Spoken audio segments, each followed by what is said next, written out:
Bismillahirrahmanirrahim. Assalamualaikum warahmatullahi wabarakatuh. Waalaikumsalam warahmatullahi wabarakatuh. Baik, perkenalkan nama saya Tegaria Pratama, NIM 32. Di sini saya akan mempresentasikan mengenai materi memahami konsepsi psikolinguistik. Penulis Eko Kuntarto, tahun terbit 2018, penerbit Nisan, dari Kota Jambi, jumlah 6 bab dan 96 halaman. Next. Yang pertama ada bab 1 mengenai pendahuluan. Yang pertama ada istilah psikologi bahasa dan psikolinguistik. Dalam tulisan ini istilah psikologi bahasa dan psikolinguistik disikapi sebagai sebuah sinonim.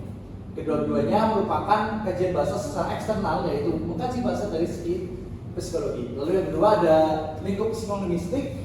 Ada beberapa aspek ya. Di sini ada kompetensi, akuisisi, performansi, dan asosiasi verbal dan persoalan makna. Lalu yang kedua ada bab 2 sekilas perkembangan psikolinguistik. Dari di sini ada runtutan per periode. Yang pertama ada psikolinguistik menurut Hargeta Igan tahun 1985. Lalu yang kedua ada psikolinguistik modern mengantar Simanjuntak tahun 1987. Tiga aspek-aspek psikolinguistik Mansur Mateda tahun 1990. Lalu ada psikolinguistik dari Sri Subyakto Nababan tahun 1992. Lalu yang kelima ada psikolinguistik dari Swejono Darjojo tahun 2002. Lalu ada psikolinguistik dari Abdul Chair tahun 2003. Lalu bab 3 mengenai tata bahasa transformasi sebagai dasar kajian psikolinguistik. Yang pertama ada kompetensi dan performansi. Kompetensi atau kompetens merupakan pengetahuan yang dipunyai oleh pemakai bahasa tentang bahasanya.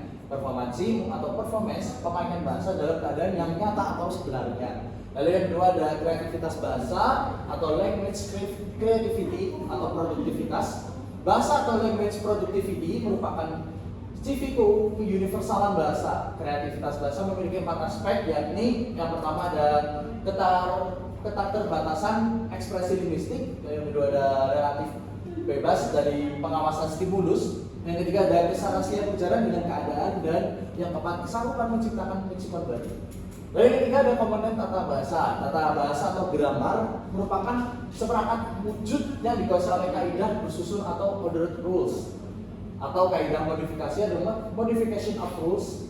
Tata bahasa berkaitan dengan 3 komponen, yaitu fonologi, sintaksis, dan semantik. Next. Lalu lanjut ada bab 4 mengenai pemerolehan bahasa. Yang pertama ada batasan pemerolehan bahasa. Istilah pemerolehan bahasa dirasakan lebih tepat dan sederhana menurut Jones tahun 1981 halaman 252. Hal ini sebagai dengan penafsiran bahwa pemerolehan bahasa ditujukan kepada proses pengaturan bahasa tanpa kualifikasi oleh penutur bahasa. Kedua istilah itu memang memiliki perbedaan. Lalu yang kedua ada komponen pemerolehan bahasa. Balik lagi ya, ada beberapa komponen. Yang pertama ada fonologi, sintaksis, dan semantik. Next. Lalu fungsi bahasa dalam pemerolehan bahasa. Menurut Wood tahun 1981 menggambarkan fungsi bahasa dengan fase pemerolehan bahasa sebagai berikut. Fase 1 dari 9 sampai 16 bulan, bunyi dan makna dengan fungsi bahasa regulasi instrumental, interaksional, heuristik, personal, dan imajinatif. Dan yang kedua ada fase kedua dari 16 sampai 24 bulan, tata bahasa dan dialog dengan fungsi bahasa pragmatik dan memetik. Lalu yang ada fase ketiga yaitu 24 bulan, teks dengan fungsi bahasa internasional dan ideasional. Lalu bab 5 ada neurolinguistik, biologi dan bahasa. Batasan neurolinguistik untuk mengetahui kemampuan dan proses mental manusia dapat dikaji mulai berbagai cara, antara lain melalui salah satunya adalah bahasa. Lalu yang bab 6 ada proses psikolinguistik dalam kehidupan orang dewasa. Proses psikolinguistik para peneliti menjajari proses psikolinguistik dari berbagai cara. Ada yang bekerja berdasarkan tes hipotesis yang didedukasi dari teori. Meskipun begitu, kebanyakan peneliti bekerja dalam bagian ini memulainya dengan fenomena atau masalah yang muncul. Lalu yang kedua ada perbedaan kognitif dan komunitas bahasa. Kognitif adalah segala kegiatan seseorang yang berkaitan dengan proses belajar, mengajar dalam memahami sebuah peristiwa dan kemudian menjadi paham karenanya. Istilah praktek kejelasan kognitif bekerja dalam memproses sebuah pengetahuan. Next. Lalu yang kedua ada buku dari psikologistik penulis Profesor Dr. Henry Gontor Tarigan tahun 1996, penerbit Angkasa dari Kota Bandung, dan bab dengan jumlah 223 halaman. Next. Next.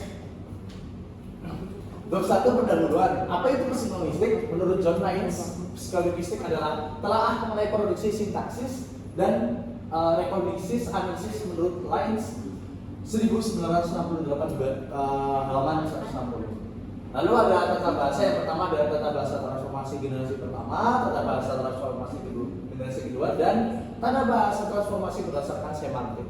Lalu yang ketiga ada kompetensi atau kemampuan diartikan sebagai pengetahuan yang dimiliki oleh pemakai bahasa tentang bahasanya. Dan hal ini merupakan objek tata bahasa generatif.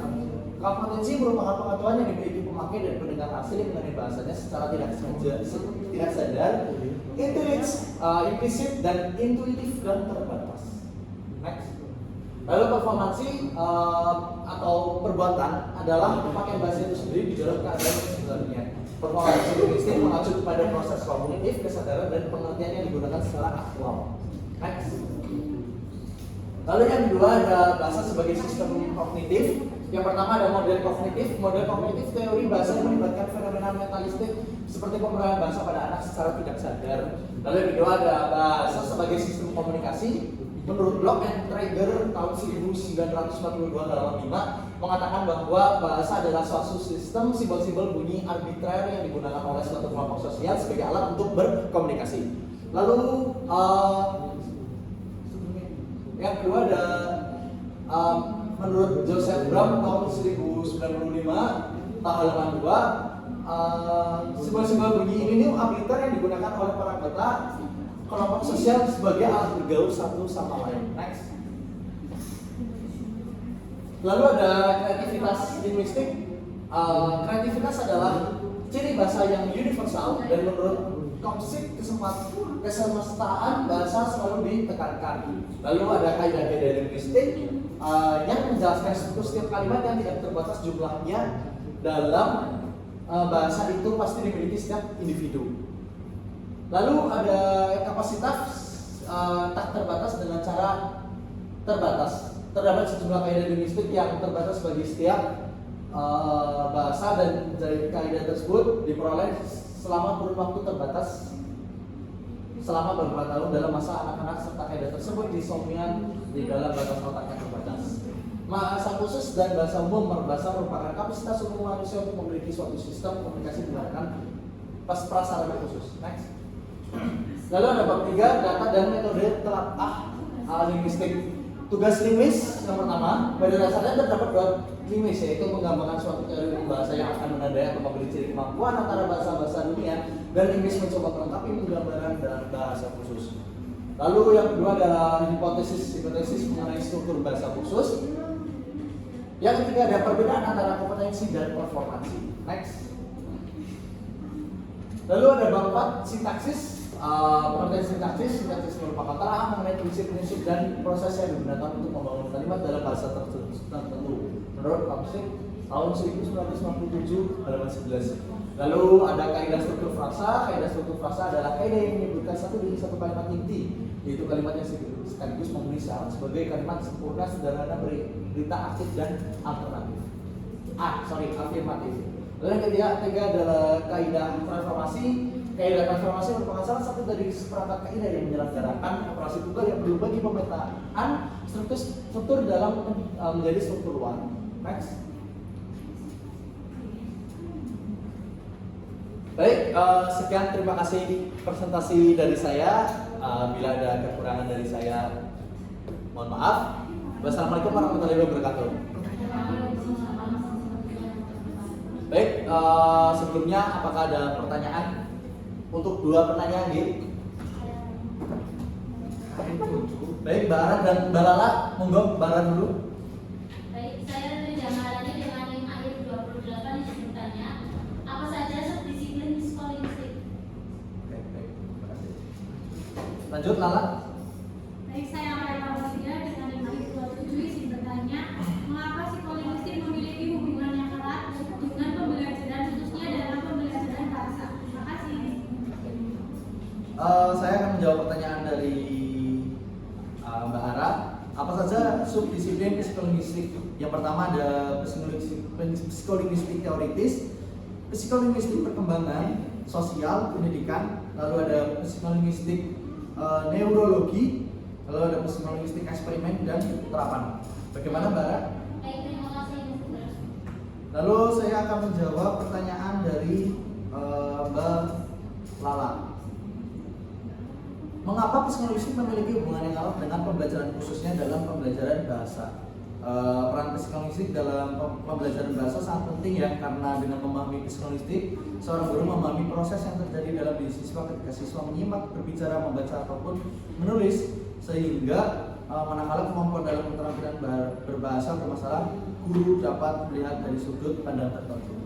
Terima kasih. Baik, sekian dari presentasi saya. Wassalamualaikum warahmatullahi wabarakatuh. Waalaikumsalam warahmatullahi wabarakatuh.